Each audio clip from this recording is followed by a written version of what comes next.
Hello అందరికీ నమస్తే. Welcome to అత్తమ్మ రుచులు.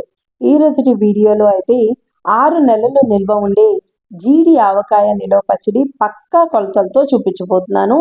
ఇది టేస్ట్ అయితే నెక్స్ట్ లెవెల్ ఉంటుందండి. మన ఆవకాయకి జీడి ఆవకాయకి టేస్ట్లో చాలా వేరియేషన్ ఉంటుంది. కానీ మన జీడి ఆవకాయని మొదటిసారి తింటే ఇక ప్రతి సంవత్సరం జీడి ఆవకాయ కోసం ఎదురు చూస్తూనే ఉంటారనమాట. మరి అంత టేస్టీగా ఉండి ఈ పచ్చడిని ఏ విధంగా ప్రిపేర్ చేసుకోవాలో ఈ వీడియోలో చూపిస్తున్నాను. ఎక్కడా స్కిప్ చేయకుండా చూసేయండి.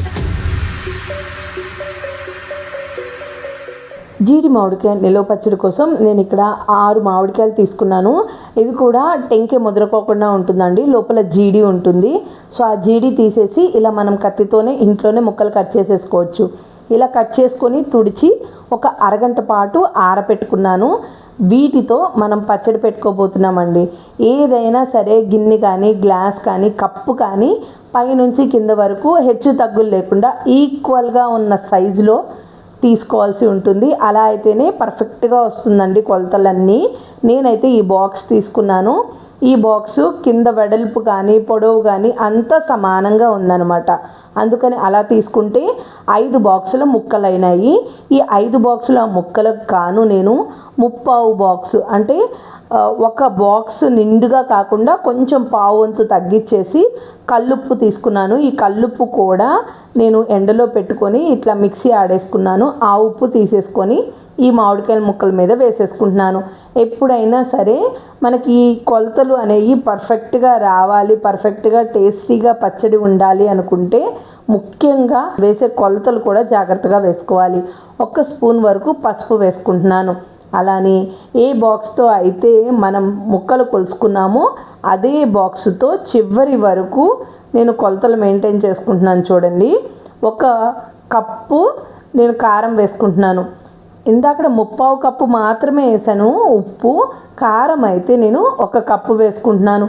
ఉప్పు కారాలు అనేది కొంచెం తగ్గినా సరే 3వ రోజు తిరగ కలుపుకునేటప్పుడు వేసుకుంటే సరిపోతుందండి. అదే ఉప్పు ఎక్కువైతే మాత్రం సరి చేసుకోవడానికి కష్టమైపోతుందన్నమాట. సో చూడండి, కారం కూడా ఇలా వేసేసుకున్న తర్వాత అదే కప్పులోకి నేను ఆవపిండి కూడా 1/2 కప్పు వరకు వేసుకుంటున్నాను. మన ఆవకాయకి ఆవపిండితోనే పచ్చడికి గుజ్జు అనేది వస్తుందన్నమాట, గ్రేవీ. ఆ గ్రేవీ మీకు ఎంత కావాలి అనే దాన్ని బట్టి మీరు ఈ ఆవపిండి వేసుకోవాల్సి ఉంటుంది. నేనైతే సమంగా అటు తక్కువ కాకుండా అటు ఎక్కువ కాకుండా విధంగా 1/2 కప్పు మాత్రమే వేసుకున్నాను. అలానే 1 స్పూను మెంతు పిండి కూడా వేసేసుకొని ఇలా బరకగా నేను వెల్లుల్లిపాయల్ని కొన్ని పొట్టు తీసేసి కొన్ని పొట్టుతో ఇలా మిక్సీ ఆడేసుకున్నానండి. మీరు వెల్లుల్లిపాయలు డైరెక్ట్గా కావాలంటే వెల్లుల్లిపాయలు వేసేసుకోవచ్చు. ఇలా మిక్సీ ఆడి వేసుకోవడం వల్ల పచ్చడి గ్రేవీలో మొత్తం కలిసిపోతుంది. ఇంకా పచ్చడి చాలా రుచిగా కూడా ఉంటుందని నేను ఎప్పుడు ఆవకాయ ప్రిపేర్ చేసినా సరే ఇలానే ప్రిపేర్ చేస్తానన్నమాట. వీటన్నిటిని మామిడికాయ ముక్కలకి బాగా పట్టేటట్లు ఇలా కలిపేసుకోవాలి. మీరు ఎక్కువ క్వాంటిటీ ఆఫ్ పచ్చడి పెట్టుకునే లెక్క అయితే ఫస్ట్ ఈ ఉప్పు కారాలు మసాలాలు సపరేట్గా ఒక బౌల్లోకి కలిపేసుకొని అన్నీ కలిసిపోయిన తర్వాత ఇలా ముక్కల మీద పోసి కలుపుకుంటే సరిపోతుంది. ఇవి తక్కువ క్వాంటిటీ ముక్కలే కాబట్టి నేను డైరెక్ట్గా వేసేసి కలుపుకుంటున్నాను. ఇలా మొత్తం బాగా ముక్కలకి పట్టేసిన తర్వాత ఇప్పుడు ఆయిల్ వేసుకోవాలండి.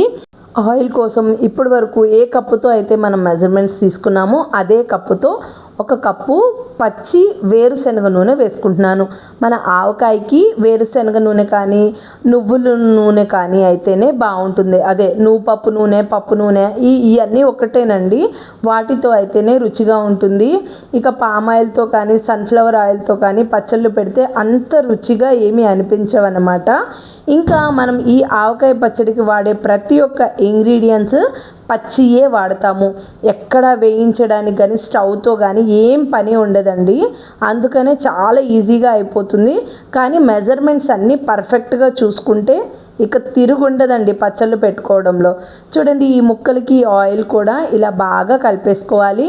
మీరు ఫస్ట్ టైం వేసుకున్నప్పుడు మీకు ఏంటి ఇలా పొడి పొడిగా ఉంది, పచ్చడి బాగుంటుందా, పచ్చడి ఇట్లానా అంటే మనకి 3వ రోజు అయ్యేటప్పటికి మనం వేసుకున్న 1 కప్పు కొలత నూనె సరిపోతుంది. సరిపోకపోతే 3వ రోజు పోసుకోవచ్చు. ఇప్పుడు ఇలా బాగా కలిపేసుకున్న తర్వాత గాజు సీసాలో కానీ డబ్బాల్లో కానీ జాడీల్లో కానీ తడి ఏమీ లేకుండా కడిగి తుడిచి ఎండబెట్టుకున్న డబ్బాల్లో ఇలా వేసుకోవాలి. మీకు అలా అయితేనే పచ్చడి సంవత్సరమైనా 6 నెలలైనా చెక్కు చెదరకుండా ఉంటుంది.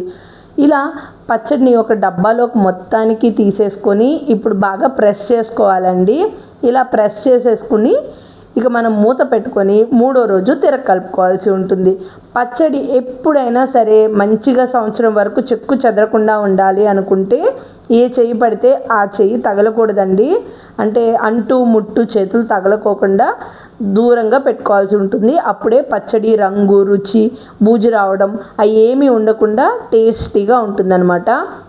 3వ రోజు చూడండి పచ్చడి అయితే కలిపేసుకుంటున్నాను. నేను వేసిన ప్రతి ఒక్క ఇంగ్రీడియంట్స్ పర్ఫెక్ట్గా కొలతలతో సహా సరిపోయాయి. ఇక డబ్బా మార్చాను అని ఏమీ అనుకోకండి. డబ్బా అనుకోకుండా అక్కడ సైడు పగిలి ఉంది, అది నేను చూసుకోలేదు, ఆయిల్ లీక్ అవుతుందని వేరే డబ్బాలోకి మార్చాను అనమాట. అంతే, చాలా టేస్టీగా ఉండే మన ఆవకాయ పచ్చడి రెడీ అయిపోయినట్లే. మీకు ఎవరికైనా కావాలి అనుకుంటే డిస్ప్లే అవుతున్న అత్తమరుచులు వాట్సాప్ నెంబర్కి మెసేజ్ ఆర్ కాల్ చేసి మీ ఆర్డర్ని ప్లేస్ చేసుకోవచ్చు. అలానే మీరు ట్రై చేసి టేస్ట్ ఎలా వచ్చిందో నాకు కామెంట్ చేయడం, నా ఛానల్ని మీరు మొదటిసారి చూస్తున్నట్లయితే నా ఈ వీడియోని లైక్ చేసి మీ ఫ్రెండ్స్ అండ్ ఫ్యామిలీ మెంబర్స్కి షేర్ చేయడం, నా ఛానల్ని సబ్స్క్రైబ్ చేసుకోవడం మర్చిపోకండి. Thank you for watching.